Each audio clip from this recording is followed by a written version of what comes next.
السلام عليكم ورحمة الله وبركاته. الحمد لله رب العالمين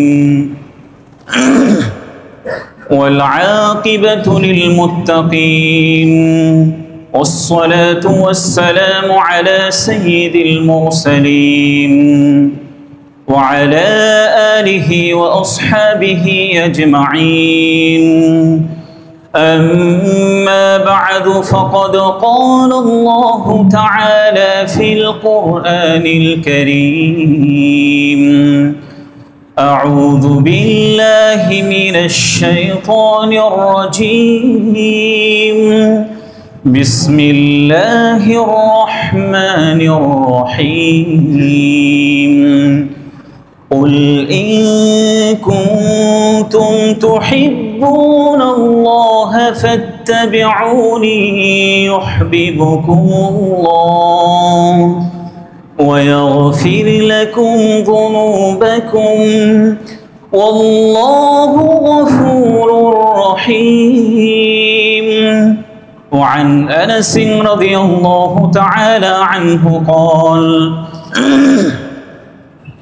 قال النبي صلى الله عليه وسلم: لا يؤمن أحدكم حتى أكون أحب إليه من والده وولده والناس أجمعين،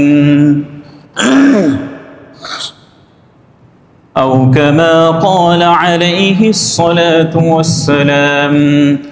وقال الله تعالى في شان حبيبه: إن الله وملائكته يصلون على النبي يا أيها الذين آمنوا صلوا عليه وسلموا تسليما. اللهم صل على محمد وعلى آل محمد كما صليت على إبراهيم وعلى آل إبراهيم إنك حميد مجيد. اللهم بارك على محمد وعلى آل محمد كما باركت على إبراهيم وعلى آل إبراهيم إنك حميد مجيد. الحمد لله। শুরুতেই সেই মহান আল্লাহ তাআলার কৃতজ্ঞতা জ্ঞাপন করছি, শুকরিয়া প্রকাশ করছি যে মহান আল্লাহ তাআলা আমাদেরকে ঈমানের মতো মহা দৌলত দিয়ে সম্মানিত করেছেন, এবং যে আল্লাহ তাআলা আমাদেরকে সপ্তাহের শ্রেষ্ঠতম দিনে আগে আগে মসজিদে এসে ইবাদতে লিপ্ত থাকার তৌফিক দিয়েছেন। এই জন্য আমরা মহান আল্লাহ তাআলার কৃতজ্ঞতা জ্ঞাপন করি। আলহামদুলিল্লাহ। দরুদ ও সালাম পেশ করছি বিশ্ব মানবতার মুক্তির দূত, সকল নবীদের সর্বশ্রেষ্ঠ নবী এবং সর্বশেষ নবী, যার অসীম ত্যাগ, ভাষাতীত কোরবানি আর অফুরন্ত সাধনার বরকতে আমরা ইসলাম নামক একটি সুন্দর ধর্ম পেয়েছি। এই জন্য সেই প্রিয়তম ব্যক্তির প্রতি দরুদ পড়ি সাল্লাল্লাহু আলাইহি ওয়াসাল্লাম। সুস্থতা কামনা করছি, যারা অসুস্থ থাকা সত্ত্বেও মসজিদে এসেছেন, আল্লাহ রাব্বুল আলামিন যেন সকলকে পরিপূর্ণ সুস্থতা দান করেন।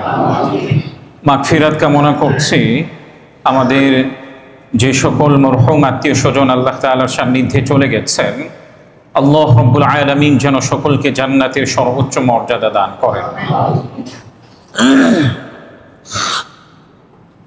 পরম শ্রদ্ধাভাজন মুরব্বীবৃন্দ এবং প্রিয় যুবক ভাইয়েরা,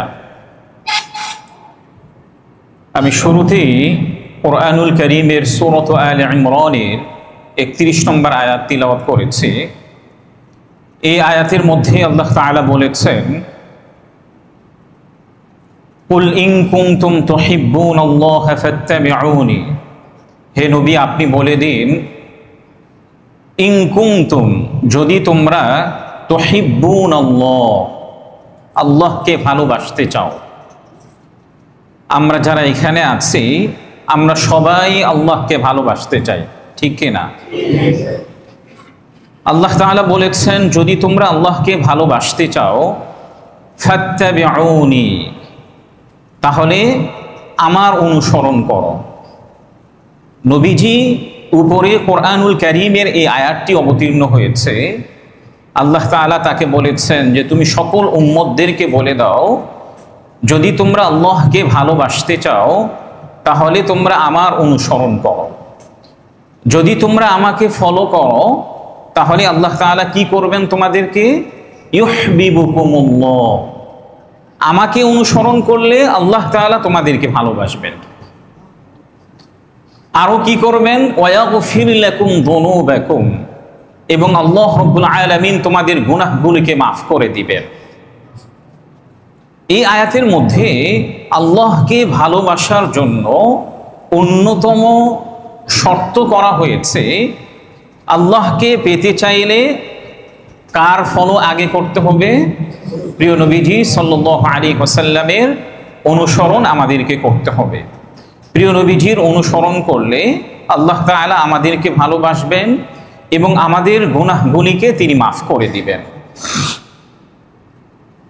একজন ব্যক্তি ততক্ষণ পর্যন্ত প্রকৃত ঈমানদার হতে পারবে না যতক্ষণ পর্যন্ত সে মুহাম্মদুর রাসূলুল্লাহ সাল্লাল্লাহু আলাইহি ওয়াসাল্লামকে নিজের থেকে, নিজের পিতামাতা থেকে এবং নিজের সন্তানাদি থেকে এবং সমস্ত মানুষ থেকে বেশি না ভালোবাসলে একজন ব্যক্তি প্রকৃত ঈমানদার হতে পারবে না।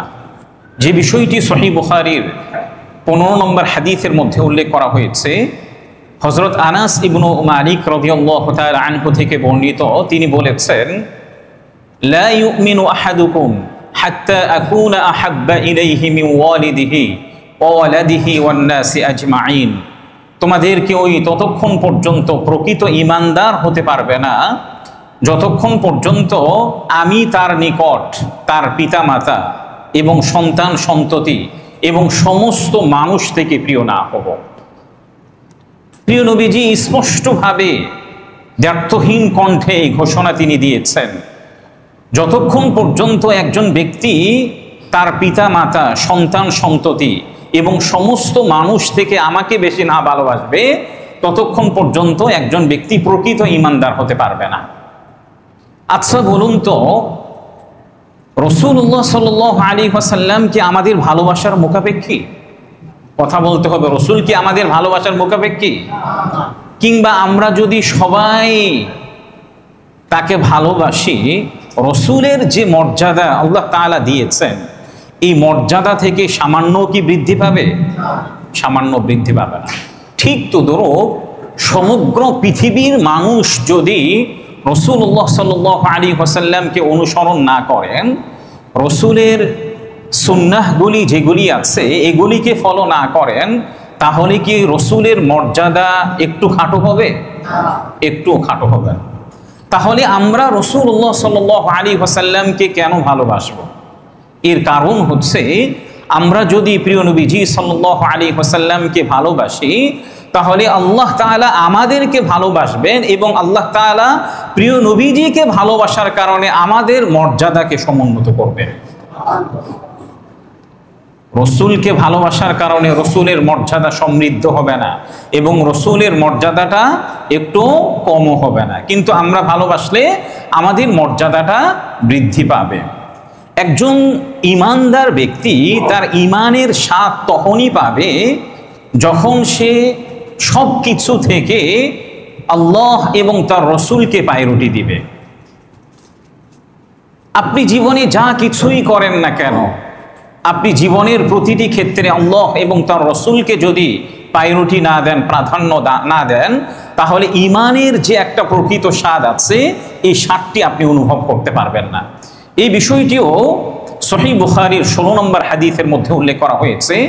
হাদিসটি বর্ণনা করেছেন হযরত আনাস রাদিয়াল্লাহু তাআলা আনহু। তিনি বলেছেন, قال النبي صلى الله عليه وسلم ثلاث من كن وجد بهن ثلاث من كن فيه وجد حلاوة الإيمان من كان الله ورسوله أحب إليه مما سواهما وأن يحب المرء لا يحبه إلا لله وأن يكره أن يعود في الكفر كما يكره أن يقذف في النار রাসূলুল্লাহ সাল্লাল্লাহু আলাইহি ওয়াসাল্লাম বলেছেন, যার মধ্যে তিনটি গুণ আছে সেই মূলত প্রকৃত ঈমানের স্বাদ অনুভব করতে পারবে। এর মধ্য থেকে এক নম্বর গুণ হচ্ছে, কোনো ব্যক্তি যদি জীবনের প্রতিটি ক্ষেত্রে এবং সব কিছু থেকে আল্লাহ এবং তার রসুলকে প্রাধান্য দেয়, আল্লাহ এবং তার রসুলকে ভালোবাসে, তাহলে সে জীবনের প্রতিটি ক্ষেত্রে ঈমানের স্বাদ অনুভব করতে পারবে। এটা হচ্ছে এক নম্বর শর্ত। দ্বিতীয় নম্বর শর্ত হচ্ছে ওয়া ইউহিব্বাল মারআ লা ইউহিব্বুহু ইল্লা লিল্লাহ, কোনো একজন ব্যক্তিকে শুধুমাত্র আল্লাহ তাআলার সন্তুষ্টির জন্যই ভালোবাসবে। একজন ব্যক্তিকে আমি ভালোবাসছি এটা এই জন্যই যে এর দ্বারা আমি আল্লাহকে সন্তুষ্ট করতে চাচ্ছি। এটা যদি কোনো ব্যক্তি করে তাহলেই সে মূলত প্রকৃত ঈমানের স্বাদ অনুভব করতে পারবে। তিন নম্বর শর্ত হচ্ছে, একজন ব্যক্তি কুফরিতে প্রত্যাবর্তনকে এমনভাবে অপছন্দ করবে যেমনটা সে তাকে যদি আগুনে নিক্ষিপ্ত করা হয়, এই আগুনে নিক্ষিপ্ত করাটাকে যেভাবে সে অপছন্দ করে, কুফরিতে ফিরে যাওয়াটাকেও সে সেভাবেই অপছন্দ করবে।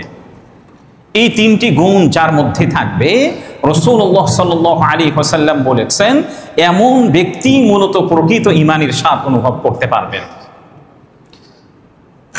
এখন আমরা যারা এখানে আছি, আমরা কি বাস্তবিক পক্ষেই অবভিয়াসলি ঈমানের যে প্রকৃত স্বাদ আছে এই স্বাদটি কি আমরা অনুভব করতে পারি?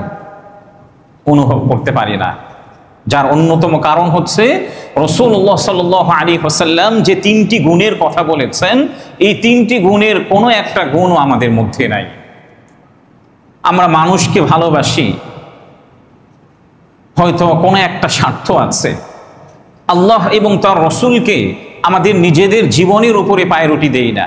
অনেক সময় এমন হয় যে আরে কুফরি একটা কাজ হচ্ছে, কথা হচ্ছে, ইসলামকে পছন্দ করছে না একজন ব্যক্তি, পুরো সামাজিক জীবনে ইসলামটাকেই যেন অনুসরণ করা হয়, এই জিনিসগুলোকে আমরা অপছন্দ করি, যার কারণে আমরা প্রকৃত ঈমানের স্বাদ অনুভব করতে পারছি না। একজন ব্যক্তি যদি নিজের জান থেকেও, নিজের প্রাণ থেকেও যদি প্রিয় নবীজিকে না ভালোবাসে, তাহলেও সে প্রকৃত ঈমানদার হতে পারবে না।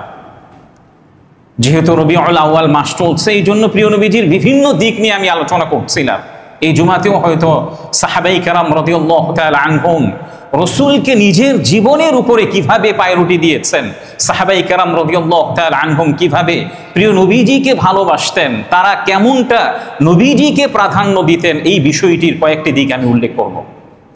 কোনো একজন ব্যক্তি যদি প্রিয় নবীজিকে নিজের জীবনের উপরে ভালো না বাসে, সেও প্রকৃত ঈমানদার হতে পারবে না।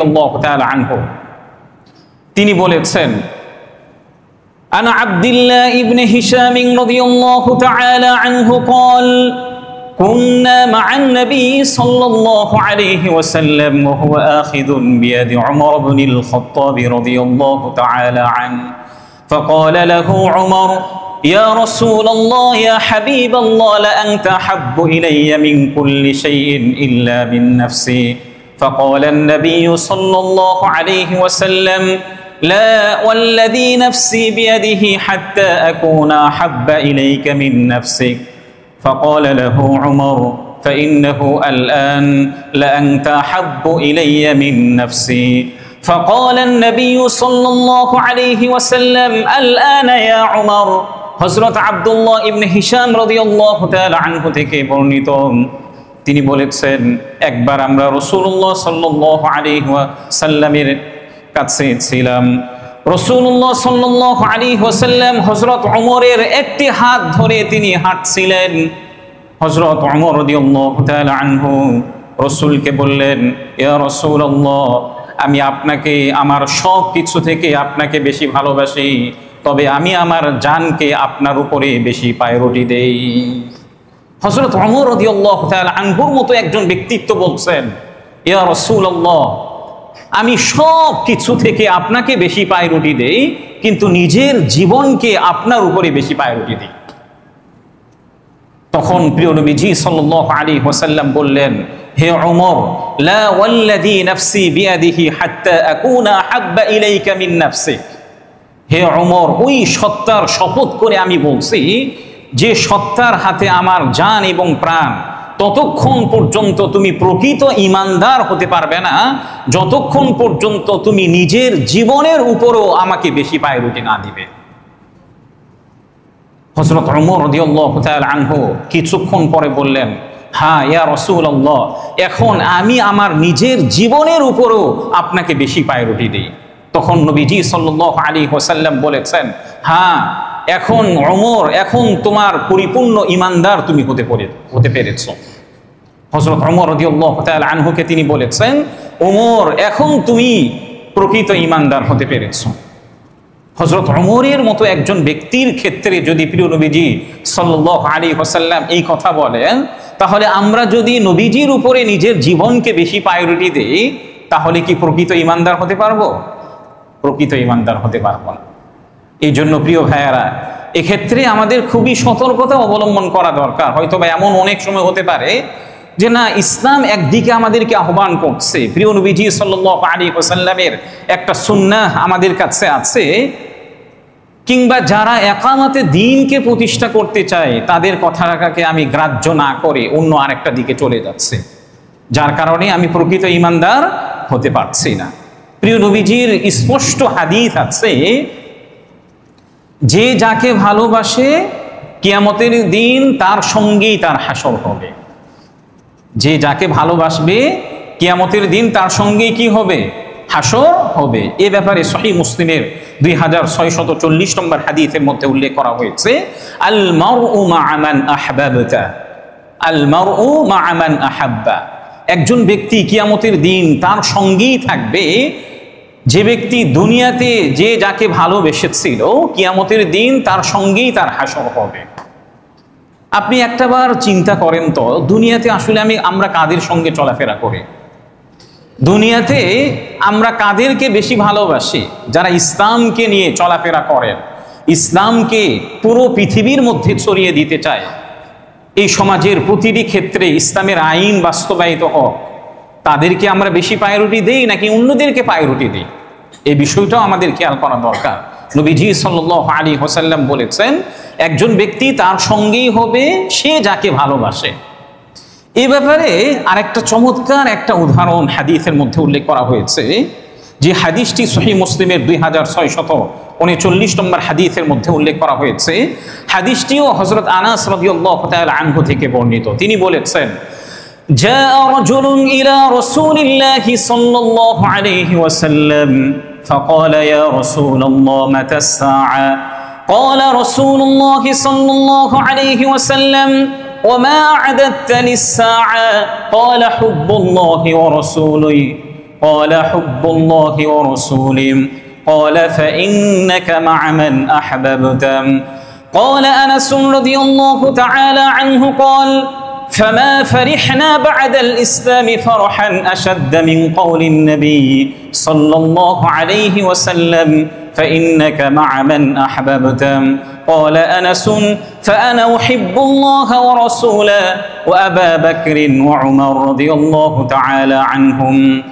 হযরত আনাস ইবনে মালিক রাদিয়াল্লাহু তাআলা আনহু থেকে বর্ণিত, একজন ব্যক্তি প্রিয় নবীজির কাছে এসে জিজ্ঞাসা করলেন, ইয়া রাসূলুল্লাহ, ইয়া হাবিবাল্লাহ, কিয়ামত কবে সংঘটিত হবে? তখন প্রিয় নবীজি সাল্লাল্লাহু আলাইহি ওয়াসাল্লাম তাকে জিজ্ঞাসা করলেন, কিয়ামতের জন্য তুমি কি প্রিপারেশন গ্রহণ করেছো? তখন ওই সাহাবী নবীজি সাল্লাল্লাহু আলাইহি ওয়াসাল্লামকে বললেন, ইয়া রাসূলুল্লাহ, কিয়ামতের জন্য আমার কোনো ধরনের কোনো প্রস্তুতি নাই, কোনো ধরনের আমি কোনো প্রস্তুতি গ্রহণ করি নাই, তবে আমার একটা প্রস্তুতি আছে, আমার একটা জিনিস আছে, আমি আল্লাহ এবং তার রাসূলকে ভালোবাসি। নবীজি সাল্লাল্লাহু আলাইহি ওয়াসাল্লামকে একজন সাহাবী যখন কিয়ামতের ব্যাপারে জিজ্ঞাসা করলেন, কিয়ামত কবে সংঘটিত হবে, নবীজি তাকে জিজ্ঞাসা করলেন, কিয়ামতের জন্য তুমি কি প্রস্তুতি নিয়েছো? ওই সাহাবী বললেন, ইয়া রাসূলুল্লাহ, আমার কোনো ধরনের কোনো আমল নেই, তবে একটা কাজ আছে, সেই কাজটি হচ্ছে আমি আল্লাহ এবং তার রাসূলকে বেশি ভালোবাসি। নবীজি সাল্লাল্লাহু আলাইহি ওয়াসাল্লাম তাকে ওই সময় বলেছিলেন, ফাইন্নাকা মান আহবাবতা, হে আমার সাহাবী, তুমি জেনে রাখো, তুমি দুনিয়াতে যাকে বেশি ভালোবাসবে কিয়ামতের দিন তোমার হাসর তার সঙ্গেই হবে। হযরত আনাস রাদিয়াল্লাহু তাআলা আনহু বলছেন, এই হাদিসের বর্ণনাকারী, তিনি বলছেন, ইসলাম গ্রহণের পরে আমার কাছে আমি এত বেশি খুশি হই নাই যতটা খুশি নবীজির এই কথার উপরে আমি খুশি হয়েছি। হযরত আনাস রাদিয়াল্লাহু তাআলা আনহু বলছেন, আমি ইসলাম গ্রহণের পরে এত বেশি খুশি হই নাই যত বেশি খুশি নবীজির এই কথার উপরে আমি হয়েছি। নবীজি বলেছেন, তোমরা দুনিয়াতে যাকে বেশি ভালোবাসবে কিয়ামতের দিন তোমাদের হাসর তাদের সাথেই হবে।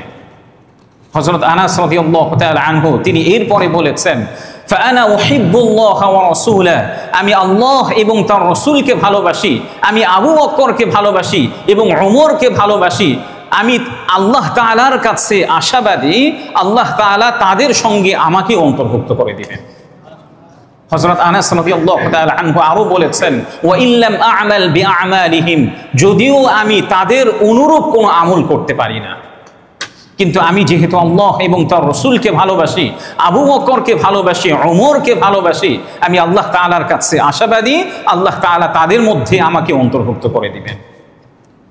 এই জন্য আমরাও যদি আল্লাহ এবং তার রাসূলকে ভালোবাসি, জীবনের প্রতিটি ক্ষেত্রে সাহাবায়ে কেরাম যেভাবে নিজের সব কিছুর উপরে নবীজিকে প্রায়োরিটি দিয়েছেন, আল্লাহকে প্রাধান্য দিয়েছেন, এটার উপরও যদি আমরা আনুগত্য করি, আল্লাহ তাআলার কাছে আশাবাদী আল্লাহ তাআলাও কি কিয়ামতের দিন আমাদেরকে প্রিয় নবীজির সঙ্গে হাসর করবেন ইনশাআল্লাহ।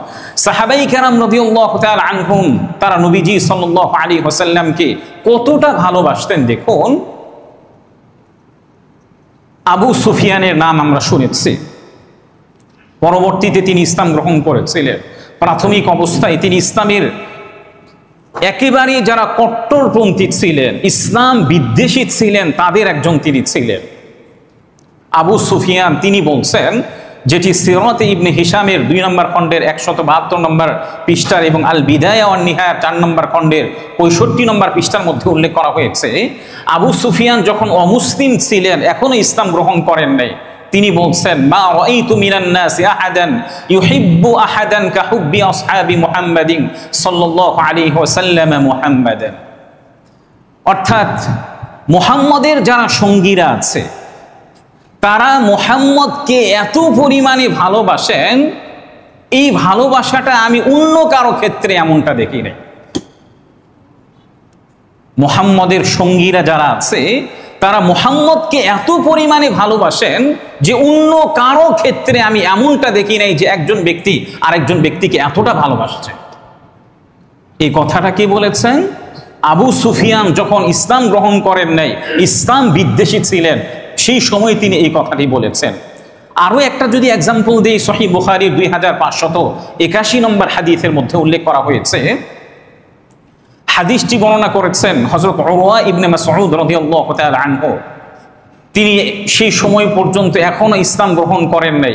হুদাইবিয়ার সন্ধির সময় যখন রাসূলের সঙ্গে বিভিন্ন বিষয়ে আলাপ করার জন্য এসেছিলেন, আলাপ করে যাওয়ার পরে তিনি রাসূলুল্লাহ সাল্লাল্লাহু আলাইহি ওয়াসাল্লাম এবং তার সঙ্গীরা যারা ছিলেন তাদের বিভিন্ন অবস্থা, সিচুয়েশন তিনি দেখেছিলেন।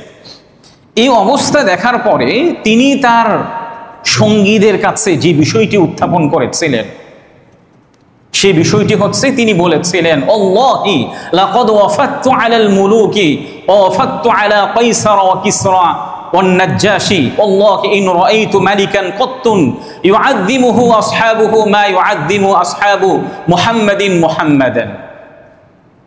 হযরত উরওয়া ইবনে মাসউদ রাদিয়াল্লাহু তাআলা আনহু তিনিও তার সঙ্গীদের কাছে এই বিষয়টি বলেছিলেন, আমি অনেক রাজা বাদশাদের কাছে প্রতিনিধি হিসাবে গিয়েছি, দূত হিসাবে গিয়েছি, কাইসার এবং কিসরা এবং নাজ্জাশী বাদশাদের কাছেও গিয়েছে। কাইসার, কিসরা এবং নাজ্জাশী বর্তমান ইরান, ইটালি এবং ইথিওপিয়াতে অবস্থিত, যেগুলো ইসলামের সময় এগুলি নাম ছিল। তিনি বলছেন, আমি অনেক রাজা বাদশাদের কাছে প্রতিনিধি হিসাবে গিয়েছি, দূত হিসাবে গিয়েছি, কিন্তু আমি আল্লাহ তাআলার কসম করে আমি বলছি, আল্লাহ তাআলার শপথ করে আমি বলছি, মুহাম্মদের সঙ্গীরা যারা আছে তারা যেভাবে মুহাম্মদকে ভক্তি করে, শ্রদ্ধা করে, সম্মান করে, এমনটা আমি পৃথিবীর আর অন্য কোথাও দেখি নাই। সুবহানাল্লাহ, এত আস্তে বললেন। মুহাম্মদের সঙ্গীরা মুহাম্মদকে এত পরিমাণে ভক্তি, শ্রদ্ধা এবং সম্মান করে, পৃথিবীর বিভিন্ন কান্ট্রিতে আমি গিয়েছি, এমনটা আমি কোথাও দেখি নাই। এমনকি উরওয়া ইবনে মাসউদ রাদিয়াল্লাহু তাআলা আনহু বলছেন, আল্লাহি ইন তানাখামা নুখামাতান ইল্লা ওয়াকাআত ফি কাফি রাজুলিন মিনহুম। মুহাম্মদ যখন একটা থুতু মাটিতে নিক্ষেপ করবে, মুহাম্মদের সঙ্গীরা যারা আছে তার চতুর্পাশে মুহাম্মদের থুতু মাটিতে নিক্ষেপ করার পূর্বেই তারা তাদের মুহাম্মদের থুতুটা তার হাতের মধ্যে তারা নিয়ে নিত। মুহাম্মদের থুতু তারা তাদের হাতের মধ্যে নিয়ে নিত। এরপরে কি করত? ফাদালাকা বিহা ওয়াজহাহু ওয়া জিলদাহু, এবং মুহাম্মদের থুতুটা তারা তাদের চেহারার মধ্যে লাগাতেন এবং মুহাম্মদের চেহারা তারা তাদের শরীরের মধ্যে লাগিয়ে দিতেন। আপনি চিন্তা করেন তো, এখান থেকে, এই হাদিস থেকে, যেটি সহিহ বুখারীর 2581 নম্বরের মধ্যে এই বিষয়টি উল্লেখ করা হয়েছে, একজন ব্যক্তি আরেকজন ব্যক্তিকে কি পরিমাণে ভালোবাসবে, আমার প্রেমাস্পদ কেমন হবে, আমি যাকে ভালোবাসি তাকে আমি কতটা ভালোবাসি, এর দ্বারাই প্রতীয়মান হয় যে তা মুহাম্মদুর রাসূলুল্লাহ সাল্লাল্লাহু আলাইহি ওয়াসাল্লাম একটা থুতু নিক্ষেপ করছেন, এই থুতুটা মাটিতে নিক্ষেপ করার পূর্বেই তার সঙ্গীরা এই থুতুটাকে হাতে নিয়ে তারা তাদের চেহারার মধ্যে লাগিয়ে নিচ্ছেন এবং নিজের শরীরের মধ্যে ব্যবহার করছেন। এরপরে তিনি বলেছেন, ওয়াইদা আমারহুম ইবতাদারু আমরাহু ওয়াইদা তাওদ্দা কাদু ইয়াকতাতিলুনা আলা উদুইহি। মুহাম্মদ যখন কোন একটা নির্দেশ দিতেন, এই নির্দেশটা পালন করার জন্য তারা নিজেদের মধ্যেই তর্কে জড়িয়ে পড়ত, কে কার আগে এই নির্দেশটা পালন করবে। এরপরে হযরত উরওয়া ইবনে মাসউদ আরো বলেছেন, মুহাম্মদ যখন ওযু করত, এই ওযুর পানিটা মাটিতে পড়ার পূর্বেই তার যারা সঙ্গীরা আছে, এই সঙ্গীরা মুহাম্মদের ওযুর পানিটা মাটিতে পড়ার পূর্বেই তারা যেন আগে আগে নিতে পারেন, এই জন্য তারা নিজেরা তর্কে জড়িয়ে পড়ত, নিজেরা ঝগড়া বিবাদে জড়িয়ে পড়ত। মাটিতে পড়ার পূর্বেই তারা মুহাম্মদের ওযুর ব্যবহৃত পানিটা নিজেরা সংগ্রহ করে নিয়ে নিত। এখান থেকে আমাদের অনেকের মনে একটা প্রশ্ন আসতে পারে, আরে একজনের একটা থুতু, এটা কিভাবে সম্ভব? থুতুটা নিয়ে নিজের শরীরের মধ্যে লাগাবেন, নিজের চেহারার মধ্যে লাগাবেন। আমি যদি বর্তমান পৃথিবীতেও একটা এক্সাম্পল দিই, আমি যাকে ভালোবাসি বর্তমান দুনিয়ায়, একজন প্রেমিক প্রেমিকা, থুতু তাদের কাছে একেবারে সহজ একটা জিনিস। আমি আর বিস্তারিত ডিপলি উদাহরণ দিতে যাচ্ছি না। আমি যাকে ভালোবাসি তার সব কিছুই আমার কাছে প্রিয় হতে থাকবে এবং ভালোবাসার গভীরতা যত বাড়তে থাকবে তার কোনো কিছুই আমার কাছে আর অপছন্দ লাগবে না। মুহাম্মদের সঙ্গীরা যারা ছিলেন তারা রাসূলুল্লাহ সাল্লাল্লাহু আলাইহি ওয়াসাল্লামকে এত বেশি ভালোবাসতেন যে রাসূলের থুতুটাও তারা মাটিতে নিক্ষেপ হতে দিতেন না। রাসূলুল্লাহ সাল্লাল্লাহু আলাইহি ওয়াসাল্লামের যে ওযুতে ব্যবহৃত যে পানিটা, এটাও তারা মাটিতে নিক্ষেপ হতে দিতেন না। এমনকি হাদিসের মধ্যে উল্লেখ করা হয়েছে, নবীজি সাল্লাল্লাহু আলাইহি ওয়াসাল্লামের যে পবিত্র ঘাম মুবারক আছে, নবীজি মাঝে মাঝে কাজ করতে গিয়ে যুদ্ধের ময়দানে গিয়েছেন, যুদ্ধের ময়দানে যুদ্ধ করতে গিয়ে তার শরীর ঘর্মাক্ত হয়েছেন, ঘেমে গিয়েছেন। ঘেমে যাওয়ার পরে সাহাবায়ে কেরাম রাদিয়াল্লাহু তাআলা আনহুম তারা রাসূলের গা মুবারক থেকে পবিত্র ঘাম নিতেন এবং এটা পরবর্তীতে নিজেদের সুগন্ধির জন্য ইউজ করতেন। আপনি এখান থেকে চিন্তা করেন যে রাসূলুল্লাহ সাল্লাল্লাহু আলাইহি ওয়াসাল্লামের সঙ্গীরা যারা ছিলেন তারা রাসূলুল্লাহ সাল্লাল্লাহু আলাইহি ওয়াসাল্লামকে কি পরিমাণে ভালোবাসতেন। উহুদ যুদ্ধের ঘটনা, যেটি দালাইলুন নবুওয়া বাইহাকির 3 নম্বর খণ্ডের 302 নম্বর পৃষ্ঠায় এবং সিরাত ইবনে হিশামের 2 নম্বর খণ্ডের 99 নম্বর পৃষ্ঠার মধ্যে উল্লেখ করা হয়েছে, উহুদ যুদ্ধের মধ্যে রাসূলুল্লাহ সাল্লাল্লাহু আলাইহি ওয়াসাল্লামের একটা পরিস্থিতি ছিল। প্রাথমিক অবস্থায় অনেকেই মনে করেছিলেন রাসূল পৃথিবী থেকে বিদায় নিয়েছেন। একজন নারীর কাছেও এই বিষয়টির সংবাদ পৌঁছে গেল।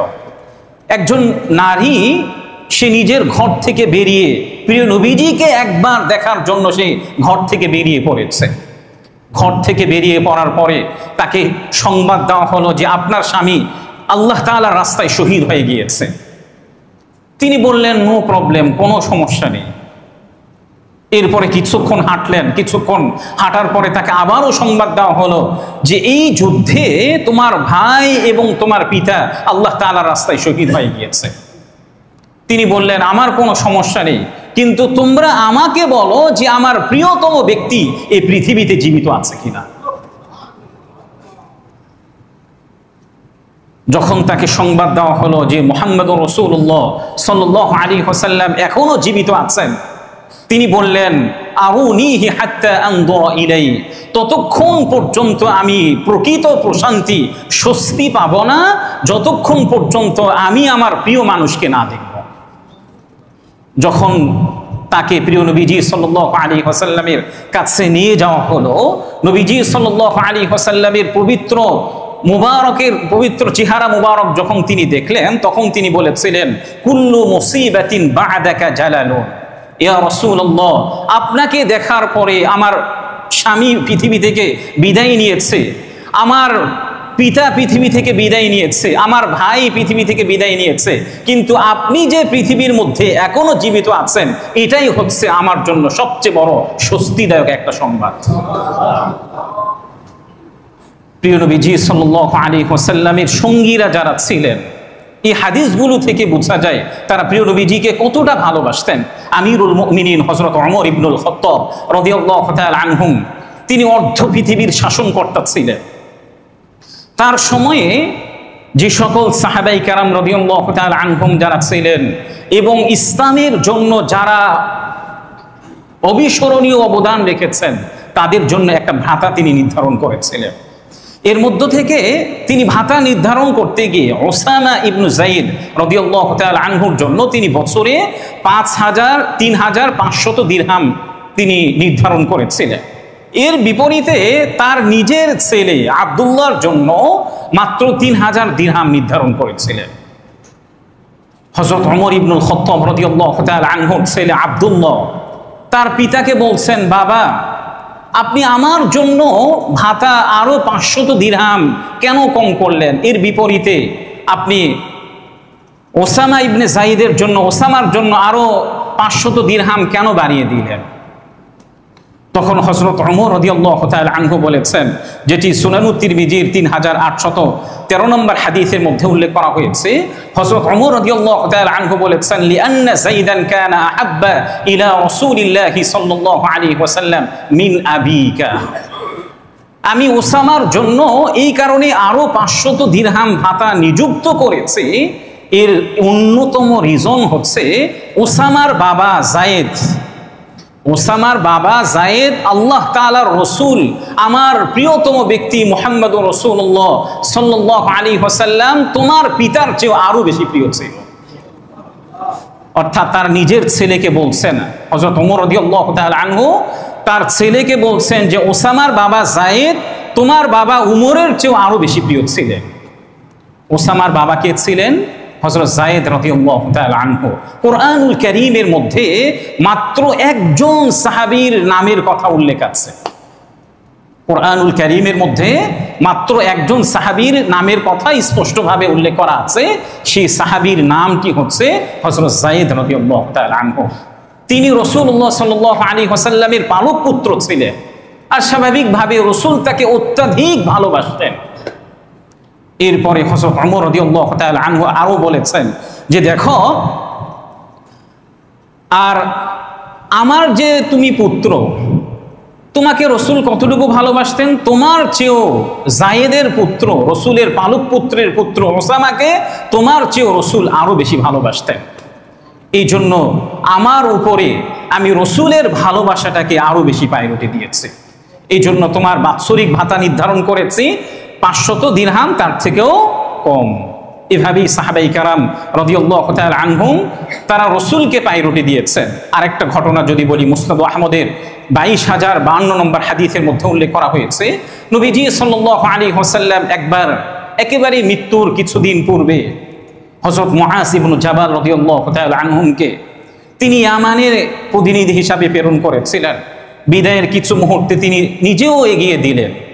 এগিয়ে দেওয়ার পূর্ব মুহূর্তে হযরত মুআজ রাদিয়াল্লাহু তাআলা আনহু সওয়ারিতে অবস্থান করছিলেন, আর রসুল হেঁটে হেঁটে তাকে বিদায় দিচ্ছেন। রসুলের একজন সাহাবী হযরত মুআজ রাদিয়াল্লাহু তাআলা আনহু তিনি সওয়ারিতে ছিলেন, আর রসুল নিজে হেঁটে হেঁটে তাকে বিদায় দিচ্ছেন। রাসূলুল্লাহ সাল্লাল্লাহু আলাইহি ওয়াসাল্লাম তাকে বলছেন, হে ইয়া মুআজ, ইন্নাকা আসা আল্লা তালকানি বা'দা আমি হাদা।